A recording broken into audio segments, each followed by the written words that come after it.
ایک سوال یہ ہے کہ رمضان کے مہینے میں بعض لوگ امام کے ساتھ 8 رکعتیں تو پڑھ لیتے ہیں لیکن وتر نہیں پڑھتے اور چلے جاتے ہیں یہ ارادہ کرتے ہوئے کہ گھر پہ جا کے پھر مزید اور کچھ پڑھیں گے آخری وقت میں اور اس کے آخر میں وتر پڑھیں گے۔ تو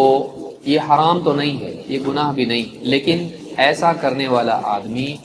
اس ثواب سے محروم ہو جاتا ہے جس کا حدیث میں وعدہ ہے۔ حدیث میں کیا ہے کہ جو انسان امام کے ساتھ اس کے نماز ختم ہونے تک ساتھ شریک رہے نماز میں، تو ایسے آدمی کو پوری رات عبادت کرنے کا ثواب ملتا ہے۔ ظاہر بات ہے کہ امام نے جماعت کے ساتھ میں وتر بھی پڑھائی، اور اگر آپ وتر میں شریک نہیں ہوتے ہیں تو آپ کو پوری رات والے ثواب کی حدیث کا حصہ نہیں ملے گا۔ تو اگر کوئی آدمی چاہتا ہے کہ پوری رات اس کو ثواب ملے، اس کو چاہیے کہ امام کے ساتھ پورا فارغ ہونے تک نماز پڑھے۔ اب آدمی یہ سوچ رہا ہے کہ پھر اگر ایسا کیا تو اگر دل کیا بعد میں نماز پڑھنے تو نہیں پڑھ سکتا، ایسا نہیں، بلکہ ایک انسان وتر پڑھنے کے بعد اگر مزید کچھ عبادت کرنا چاہے، نماز ہی پڑھنا چاہے، تو اس کے لیے منع نہیں ہے۔ اللہ کے رسول صلی اللہ علیہ وسلم نے جو حدیث میں فرمایا اجعلوا آخر صلاتکم باللیل وطرا،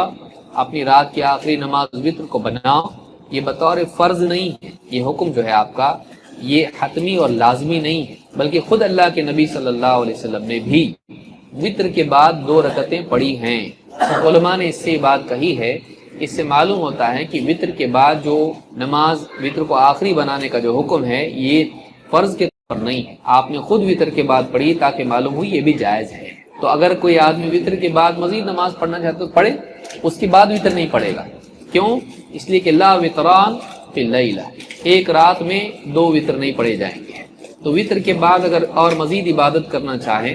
تو اس کے لیے منع نہیں ہے، تو امام کے ساتھ پوری وتر تک شریک ہو جائے،